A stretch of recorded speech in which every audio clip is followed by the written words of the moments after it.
A Republican congressman is campaigning to change the U.S. Constitution to allow Donald Trump to run for a third presidential term. Andy Ogles of Tennessee, a member of the conservative Tea Party Caucus, has tabled a bill that would rewrite the 22nd Amendment, which bars presidents from running for the White House more than twice. Mr. Trump has in the past suggested that he deserves a third term. At a 2020 election rally, he said he should be allowed an additional 4 years because the Democrats spied on my campaign. More recently, he suggested he could spend more time in office because of voter demand. I suspect I won't be running again, unless you say, he's so good we've got to figure something else out, Mr. Trump told a group of Republicans. Were the change to be approved, Mr. Trump would be 82 if he won a third term, the same age as Joe Biden. Given that the measure would require the support of 2/3 of both the Senate and House of Representatives, it has effectively no chance of becoming law. In reality, it is a gesture of loyalty to Mr. Trump by Mr. Ogles, whose last legislative initiative was the Liberty in Laundry Act, banning the Department of Energy imposing conservation standards on laundries, which was passed by the Republican-controlled House of Representatives. President Trump's decisive leadership stands in stark contrast to the chaos, suffering, and economic decline Americans have endured over the past 4 years, Congressman Ogles said. He has proven himself to be the only figure in modern history capable of reversing our nation's decay and restoring America to greatness, and he must be given the time necessary to accomplish that goal. It is imperative that we provide President Trump with every resource necessary to correct the disastrous course set by the Biden administration.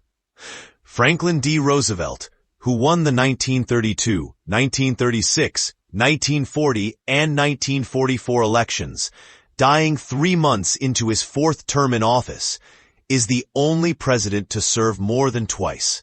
The 22nd Amendment was ratified in 1951. Constitutional experts pointed out that while Mr. Trump could not run for the White House again, there were loopholes which could enable him to serve a third term, given the Byzantine laws of succession to the presidency in the U.S. Constitution. There are a number of mechanisms through which a non-elected person does become president or acts as president.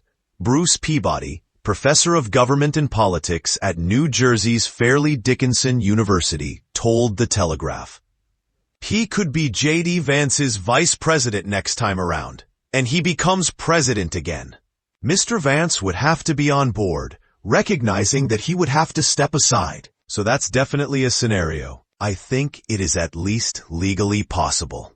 Another idea is that the Constitution does allow Congress to create laws that will designate successors in the event that the elected president and vice president are unavailable. Currently, the next in line is the Speaker of the House of Representatives, after which is a line of elected officials.